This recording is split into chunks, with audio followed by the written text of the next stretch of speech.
Government signs contract for the design of Roseau and Portsmouth enhancement projects. Domlec donates $10,000 to the Education Trust Fund, and a new scale insect affects production in the South. Thank you for joining us on another edition of National Focus. I'm Kimani Saint-Jean. And I'm Tasia Floissac. Stay with us for details on these and other stories after the break.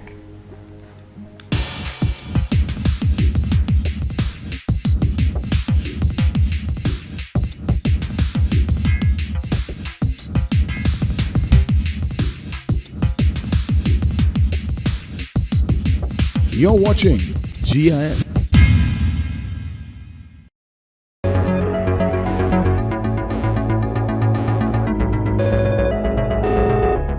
Welcome back.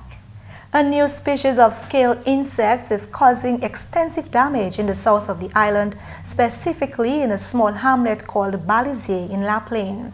The Honorable Minister for Agriculture, Johnson Drygo, other officials from the Ministry of Agriculture, including Plant, Quarantine and the Division of Forestry, as well as a parliamentary representative for the area, Peter Saint-Jean, took a tour of the community to see firsthand the damage caused by this insect. Word of the new scale insect got to the Ministry of Agriculture in November of 2014. The ministry has been working from then to first identify the insect and to secondly find a solution to the problem. Everything from fruit-bearing trees to other vegetation and even herbs has been affected. After the tour, the delegation met with residents of the community to explain to them the nature of the disease and to discuss solutions to the problem. It's a scale insect, it multiplies fast. That's why you see in the infestation, the heavy infestation. It lays a lot of eggs and it reproduces quickly and it covers everything. So while your trees are dying, how it feeds on the sap of the leaves, and then the black sooty mold you're seeing is an excretion. So when it feeds, it sucks the sap, and when it excretes, that is the black thing you see on covering the leaf. So when it covers the leaf self cannot photosynthesize. So it can't make food. It can't take food from the sunlight. And that's why it dries and dies. So that's how it affects your tree.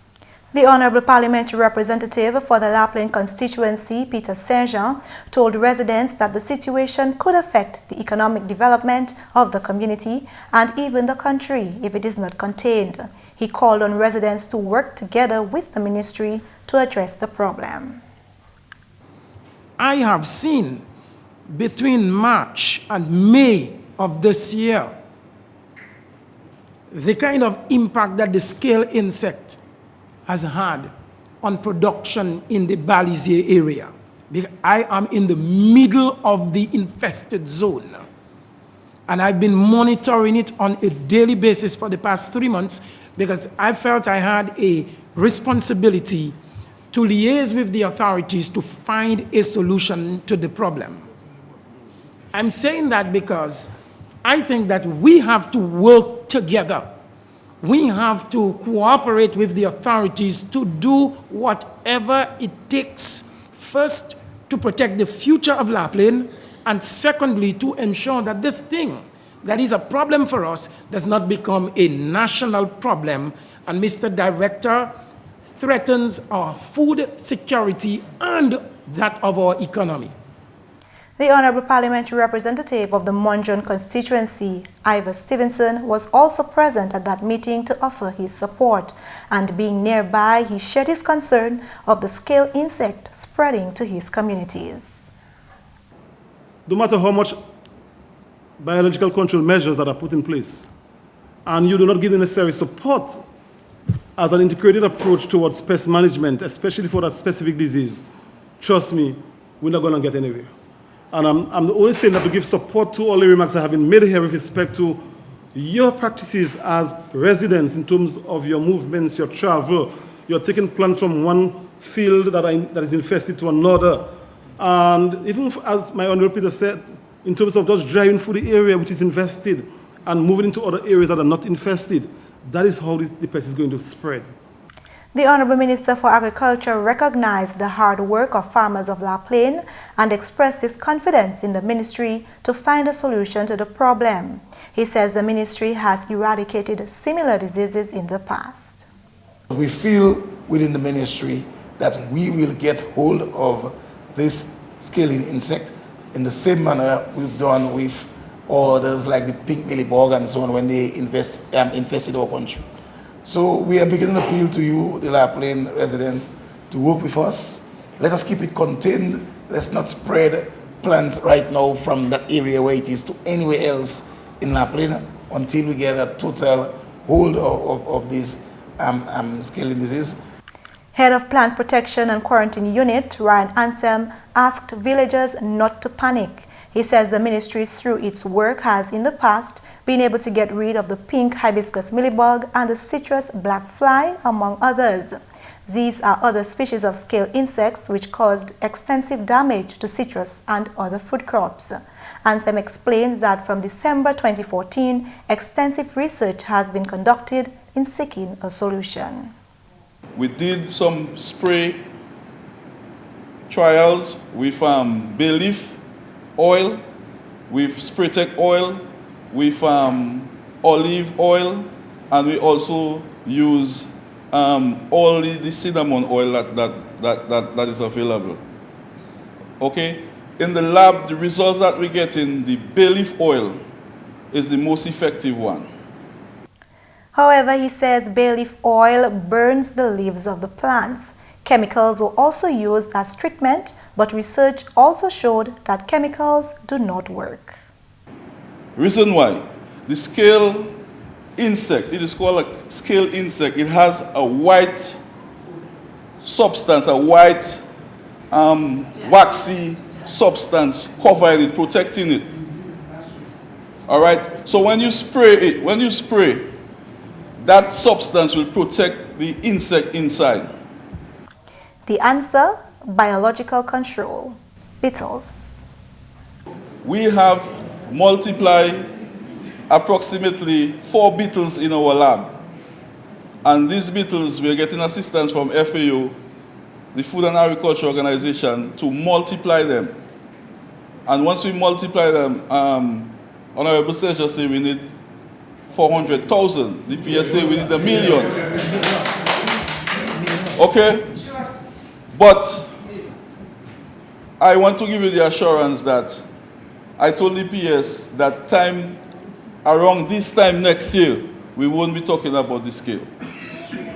The ministry is also working with the Food and Agriculture Organization, the FAO, to get parasitoids which work even quicker than the beetles. A parasitoid is an organism that feeds for all of its life on a single host, in this case, the scale insect. In addition, farmers were urged to avoid spreading the disease by leaving clothing and tools used for gardening on the farm. Residents were urged not to transfer plants to other parts of the country and were also advised to thoroughly wash produce sold from La Plaine. You know, Kimani, this is an interesting story. Interesting for me because right now the agriculture industry is being plagued by the black sigatoka disease. And here we have another factor threatening our industry. You know, and I think for La Plaine constituents, it is very important that they contain this disease. But where do you think, you know, these kind of things originate from? Okay, well, Tasia, really and truly, it is a very interesting thing that's going on here.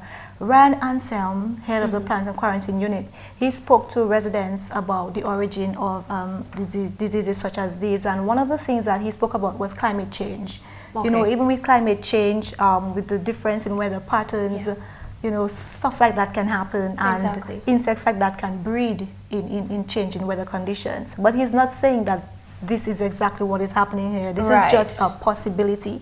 Another very interesting possibility is the fact that people, when traveling, sometimes come in illegally with plants. With plants, exactly. And this is very dangerous because these diseases, these insects sometimes are not visible with the natural eye, but they are there in the plants. And when you come in with those, then inevitably it spreads. Exactly. But as you said, it's really important that the constituents and the people in La Plaine do their very best, work with the Ministry of Agriculture to contain this disease. Yes, because I noticed through your story, well, basically what Mr. Ansem is saying is that it creates a film over the plant, which prevents it from photosynthesizing. So imagine if those scale insects get to other communities, we're going to be in big trouble. Yeah, and what is really interesting is that it's not only affecting food crops. Yeah. For instance, you see it's affecting celery plants, and he was saying celery is something that normally, you know, fights off insects, its natural ability fights off insects. Not only is it affecting fruit-bearing crops or trees, but it's also affecting other vegetation like our forests, right? So this has great economic implications for the country, and it's very important that it's contained and dies in La Plaine, and our agricultural sector can continue to thrive. In more news, the design phase of the Roseau and Portsmouth enhancement projects is expected to begin this week. On Friday, the government of Dominica signed a $2.1 million contract for the designs of the enhancement projects with a Barbados-based company, NSG Management Technical Services Limited. Minister for Public Works and Ports Ian Pinard says this is part of government's development program that will help sustain the economic and social development of Roseau and Portsmouth. Under this program of development, the following are considered for design. In Roseau, rehabilitation of all streets in the city, including drainage, utility upgrade, road pavement, sidewalk, landscaping, and street lighting. Provision of adequate parking and facilities for public transport, rehabilitation of the West Bridge, concept designs for cruise ship terminal development. In Portsmouth, a bypass road to the Cabrits. The Honourable Minister expounded on the need for improvements to the city of Roseau and Portsmouth. The existing condition of the roads within the city of Roseau can be described as dilapidated and lack the capacity to carry out the intended function. The pavement structure of the roads is currently insufficient to carry the load of increasing volume of traffic. As a result, the road pavement has suffered significant base failure. The net result has been the very high cost of associated road maintenance. With continued land development and the loss of green space, surface runoff associated with high rainfall has increased. The capacity of the existing drainage is inadequate to safely dispose such high and fast-running discharge. Thus, flooding occurs after heavy rains. The inadequacies of traffic management and provision for parking, coupled with a large number of public transport, buses, and taxis, pose a continued challenge for the authorities with regard to safe and efficient traffic flows. Pedestrians are also taken into consideration. Facilities for safe pedestrian travel within the city have been of concern for a long time.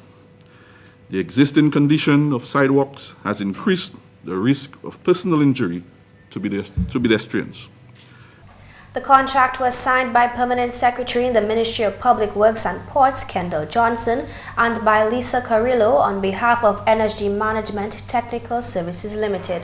The contract is expected to last for 6 months. You're watching National Focus. Still to come, Honorable Blackmore addresses the 2015 AGM for the National Emergency Planning Organization, NEPO. Stay with us.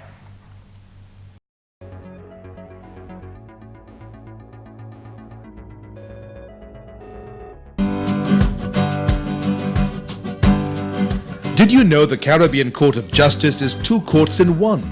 The CCJ has 2 functions: an original jurisdiction, which deals with your right to move between CARICOM countries freely and your right to move your money and your business. This is the basis of the CARICOM Single Market and Economy, CSME, and the revised Treaty of Chaguaramas, and an appellate jurisdiction to hear appeals from courts of those countries which decide to use it as their final court of appeal and no longer go to the Privy Council. All CARICOM member states who have signed the agreement establishing the CCJ are members of the CCJ.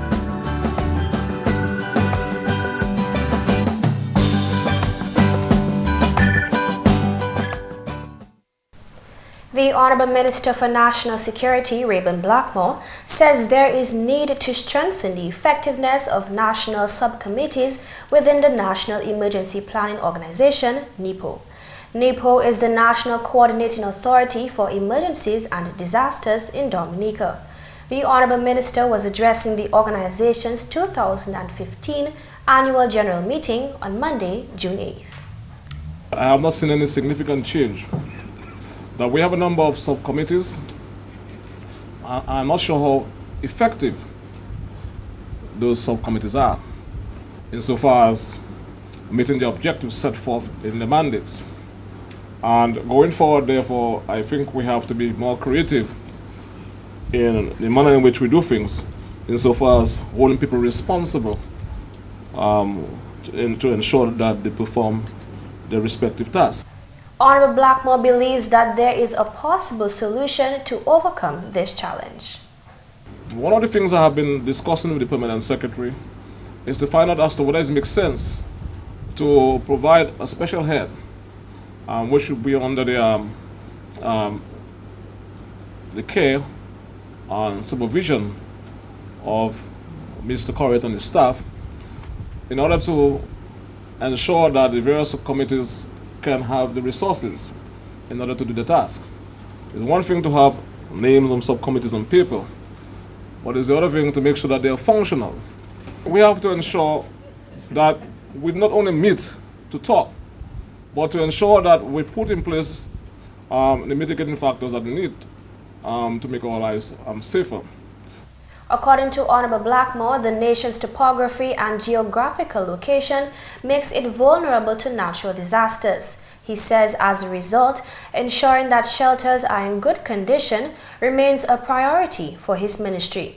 According to the National Security Minister, assessments and audits have already been conducted by the Office of Disaster Management for this cause.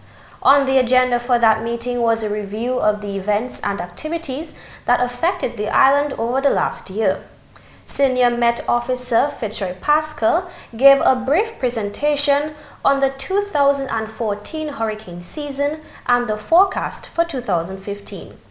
Other presentations came from the Office of Disaster Management on the proposed National Emergency Warning System news for Dominica under the Common Alert Program CAP, funded by the European Commission Humanitarian Aid Office ECHO and United Nations Development Project. The meeting was also expected to receive reports from the various subcommittees within NEPO on the nation's state of readiness in advance of any potential impact. GIS will bring you more from this annual general meeting in a subsequent newscast. On Friday, Dominica's sole electricity company, Domlec, made a donation of $10,000 to the Education Trust Fund, twice the amount that was contributed last year. Addressing the handing over ceremony, General Manager of Domlec, Batilia LeBlanc Mackenzie, said the company has always had an interest in education and has been contributing to the Education Trust Fund for over 5 years. Domlec has always demonstrated its interest in the future of our school-age children and our young people. And in that regard, we've been supporting the Education Trust Fund for over 5 years now. But that's not all we've been doing for our young people in the country. We have 21 students at secondary schools across the island. We are participating in the National Employment Program. We have 7 persons employed, young people employed with Domlec at this time. We also have 1 person at the Dominica State College. And Domlec is well known for its summer internship program, which every year we employ on average 35 young persons during the summer at Domlec. So our contribution to the young people of this country is known, and we will continue to do so. I pledge that we will do that. She notes that upon coming into office as general manager, she saw the need to increase the company's donation to the fund. When I came in last year as general manager, Mrs. Valentine and I reviewed all of the donations we give on an annual basis. And I was not too pleased with the quantum that was being given to the Education Trust Fund. And I said, I didn't know we need to double this. And we took it to our donations committee, as we do most bigger sums that we have to give, and they acceded to our request. And so we have decided to, instead of giving the $5,000 that we give every year, we decided to do $10,000 this year. Mackenzie also pledged that as a corporate entity, Domlec will continue to contribute to the development of the nation's youth. Also addressing the ceremony was the Honorable Minister for Education and Human Resource Development, Peter Saint-Jean, who says that as the need for more assistance to the youth increases, corporate citizens need to play a more active role. He applauds Domlec for being among the first to do so. What we have seen over time, and of course in the recent past, is that there has been a dramatic increase in the number of students who have benefited from the Education Trust Fund. It means, therefore, that as these numbers increase, that there, of course, is increasing need for more financial resources within the Education Trust Fund. And that is where corporate citizens like Domlec fit in the scheme of things. And in that regard, I want to express our profound gratitude to Domlec and please GM. We recognize the effort that you are making in ensuring that our Dominican youth are given an equal opportunity. Every young person is given an equal opportunity to access quality education, and we really want to commend you for that. The Education Minister notes that with the assistance of corporate citizens, every Dominican student can have a chance to succeed. I believe that education is not a privilege, but it is a right of every Dominican, and more so every Dominican child. And at the Ministry of Education, we believe that every child must succeed or should succeed. And in so doing,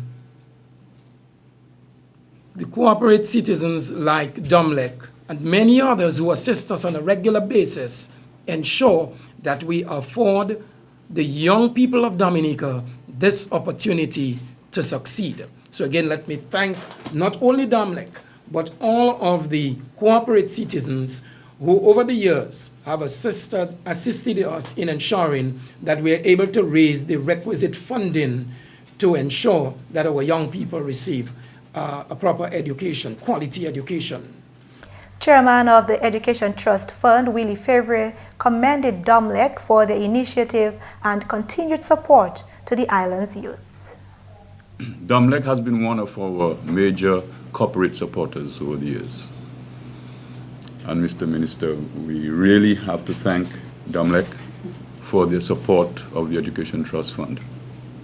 Domlec for recognizing the importance of an education of our young people in Dominica. And Mrs. Mackenzie outlined some of the other programs where where Domlec has been given support. So it's obvious that Domlec is one of the leading companies in Dominica that recognizes the importance of educating our young people. The chairman had this message to the private sector. I'd like to urge other corporate citizens who have not been making contributions to consider doing so, because some of the very young people who will be educated through the support that they get from the Education Trust Fund might very well end up working for them, you know. And we at the Education Trust Fund, our mission is to ensure that even the very unfortunate and less fortunate in the society get an opportunity to be at a secondary school and to remain in school. That's our mission. So the contributions from the corporate citizens and from all the various donors in Dominica will certainly help us to achieve our goal. The Education Trust Fund was established by an Act of Parliament in 1981 to assist disadvantaged Dominican youth. The Education Trust Fund will hold its annual radiothon on June 27th. Coming up next, your tip of the day. Think water, think life. Water refreshes, restores, cleans, and enhances growth. Potable water is a benchmark for development. DOWASCO is serious about its mandate to ensure easy access to potable water island-wide and provide sewage services for a cleaner environment. DOWASCO is your water and sewage company.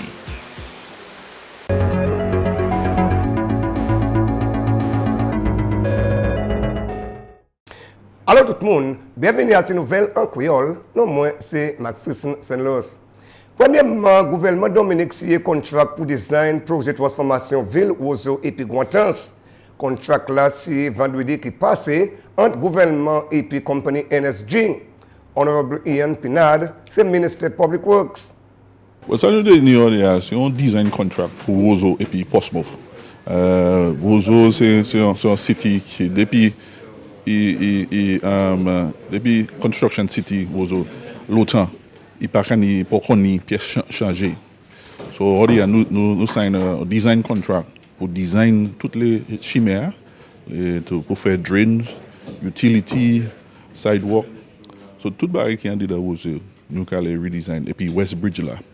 Nous allons toujours faire tout en chimère bypass pour aller pour le Cabrit.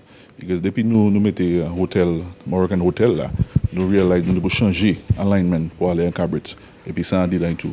So toutes les chimères à Ozo et puis chimères ça à Guantas. So là ça fini. Nous avons en belle city Ozo, en modern city en Ozo. Ministre Pinard, de contrat là c'est pour actuellement 6 mois. So nous allons regarder votre chimère, toutes les utilities là étaient en haut, à bas, à terre pour regarder belle. So, c'est un contrat pour 6 mois et puis après 6 mois nous allons commencer construction. Nous allons commencer puis West Bridge là, parce que nous West Bridge là ni some defect. Nous pour garder quoi. So nous pour faire West Bridge là et puis nous allons faire Independent Street. So les projets ça nous allons commencer as soon as 6 months design contract là fini. À la nouvelle affaires sécurité manger, qu'a tapé attention pendant le ministre de la Santé, qu'a observé mois santé environ. Honorable Ivor Stevenson ni responsabilité pour environ santé en ministre de la Santé. Et puis, ça fait pour faire, puis, manière nous peux manger. Ça, c'est un département qui a toujours à faire. Il y a jeunes gens qui vont manger, il y a des différentes cliniques bio, il y a des différentes sessions, faire qui est docteur. Moun la pêche a aussi tapé attention. Ça nous a qui pour moi ça là nous fait un focus sur les pêcheurs. Ça c'est mon fisherman, fisher folks. Et puis nous qui nous parler ba pour nous un improvement en de manière yo ka 20%. Parce qu'on a changé avant, là, c'est mon salaire de 20%, c'est les poissons de manière qui pas tellement belle. Il y a parmi pas cher, et puis tout ces bails ça. So, nous avons qui actuellement nous ces gens là qui a 20%, ça vend ça de même manière pour qui nous empêcher mon taper maladie hot poisson. So nous allons focus sur les fish sanitation masala, especially pour faire puis manière mon ka manager manger mon ka vendre manger puis bails ça là. En la nouvelle affaire qui concerne les responsabilités pompiers, ça tapé attention pendant la conférence pompier qui prend place en Dominican Republic. Chef pompier Josiah Dupuy attendait la conférence là. Aussi, il y a d'autres une réunion en challenge. Toutes les années, pour 6 années à présent, nous avons fait ça. Et challenge ça là, ça nous avons fait, nous avons simulé activité en pompier qui a fait à travail. Comme ça, nous pouvons aller en norme comme si on norme en case qui brûlé ou bien qui a brûlé. Nous pouvons aller ça, on peut monter en marche et puis hose. Tout bitin ou qu'a fait normalement là où qu'a goumé on diffé. Et nous tenions winner l'année ça là, nous tenions winner l'année ça là qui rôde Tortola. Officier pompier Rosanette Pelletier participé à dans l'autre course. Moi partais là seulement, il était d'autres même membre du département moi et ça non c'est Rosanette Pelletier, fire officer Rosanette Pelletier et il était participé dans l'autre training qui nous a toujours monté les nous conférence nous et nous a créé ça JOLA, ça veut dire Junior Officers Leadership Academy et c'est un training qui a metté jeunes officiers en ordre pour ça point leadership dans organisation nous contact à passer et moi ça dit que Miss Pelletier il fait très bien assis training ça là. Messieurs, mesdames, ça c'est tout pour nouvelles en créole pour à présent. Au moins c'est McPherson St. Louis. Au revoir. Coming up next, your tip of the day.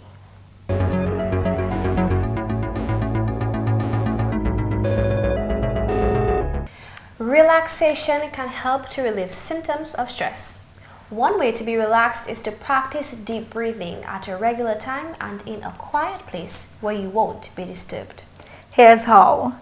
Loosen or remove any tight clothing and sit in a comfy chair or lie on the floor or a bed. Place your arms a little bit away from the side of your body with the palms up. If you're lying down, stretch out your legs, and if you're sitting in a chair, don't cross your legs. Then breathe in and out slowly and in a regular rhythm. And that's all for this edition of National Focus. We always welcome your suggestions and comments. Drop us an email at gis@dominica.gov.dm or visit our website news.gov.dm. Like our Facebook page, facebook.com/GIS News Dominica, and follow our Twitter at GIS Dominica. You can also catch up on past National Focus newscasts on our GIS Dominica YouTube channel. From all of us here on the GIS News production team, I'm Tasia Floissac. And I'm Kimani. Thanks for watching and join us again next time on National Focus.